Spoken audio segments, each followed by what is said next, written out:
I think outside of my sobriety, one of the toughest things for me was forgiving myself, really forgiving myself, self-compassion. Boy, oh boy, nobody talked to me the way I talk to myself in here. I was abusive as hell to myself. When I would make a mistake, the things I would say, I would never say to another human being. But that's my negative sense of self that was built from childhood that just expanded to the point that, the biggest bully I had was the one I saw in the mirror. And that's what I had to let go of. And I had to find, inner peace with myself through the help of my healers.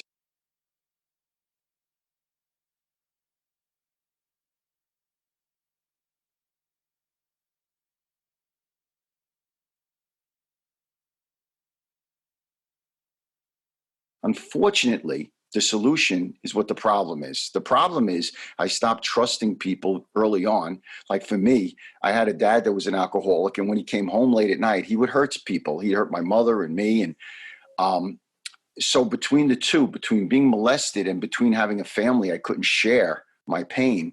When a child feels like they don't matter, or a child feels like they're not loved, it's not their parents they stop loving, it's themselves they stop loving. And that message is ingrained and is carried on and sabotages all the happiness in the person's life. So for me, I had that decision where I had to get help. I had to stop drinking down poison and hoping everybody died because I was an angry, angry guy.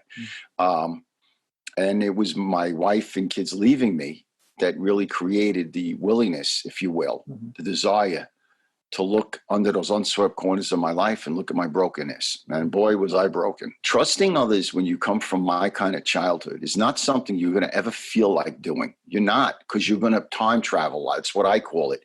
You're going to look at your healers of the present and believe that they're going to hurt you like your higher powers did in the past. And you got to get through that, because they could be as different as night and day intellectually. But emotionally, when you start to become transparent and intimate with people, when you've been hurt, molested, and abused, your time traveling is going to show up whenever somebody tries to get to that inside piece, like I said, that fragmentation piece, and you're going to push them away. I was lying to my therapist. Why would I pay a therapist and lie to my therapist? Because I was so afraid that somebody would see that defective part of me and run away and reject me, that I was time traveling. What I learned in school that was really important for me to understand egocentricity. When I was a kid and my father was drinking and not coming home and hurting people, I never said to myself, gee, my father suffers from alcoholism. I said to myself, what's the matter with me? Something's wrong with me, and my father wouldn't be doing this. See, that negative sense of self sticks with us our whole life unless we start to allow ourselves to trust other healers to heal those wounds inside. I went to school, I had my master's degree, but because I was in a 12-step fellowship for many years, when I came out, already I had my profession set. I had many, many clients that were coming to me.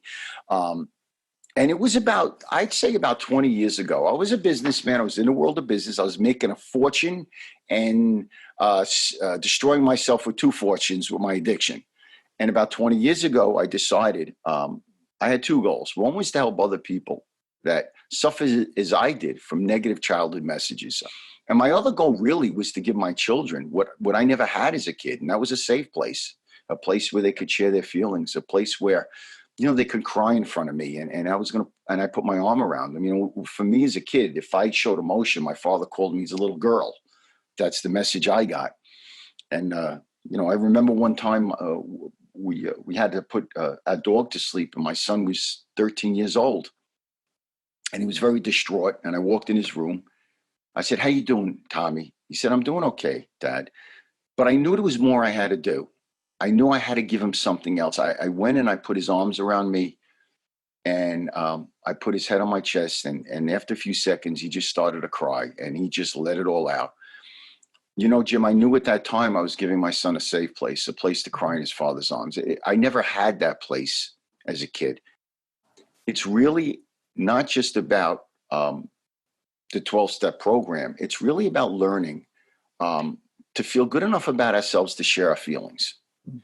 It's learning how to be empathetic to other people It's learning how to put boundaries down. When we feel that we're not important, instead of running away like a 10-year-old scared kid or raging as I did in anger, like a 15-year-old a nut. One of the things I want to tell people out there that are afraid to reach out to others and to get help is, if you don't, even if you are an alcoholic and you found a way to stop drinking by yourself, or you're a gambler and you started, if you don't fix what's broken inside of you, you're going to switch seats in the Titanic. You'll find some other mechanism to sabotage your life. So it really is looking at the brokenness inside, not at the surface stuff, at the brokenness inside. It's healing, and healing is a we process, as I said before, and you're not going to feel like doing it. Okay. There's nobody that feels like walking into a therapist or a room or a healer or a retreat and telling them all of their deepest, darkest secrets. Nobody feels like doing that. So don't wait until you feel like doing it, because it'll never happen. Take that leap of faith. Find people that you feel safe with and comfortable with, and trust a process. Here's a biggie. I never trusted a process that I couldn't control. And the reason why is because if I couldn't control it, I never trusted that it would work. When you reach out to others and allow them to heal you, you can't be in control of that process.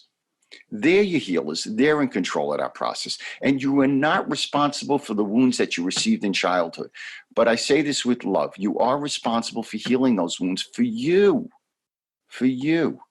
or you'll never find peace and happiness. And you deserve it, even if you're not telling yourself that.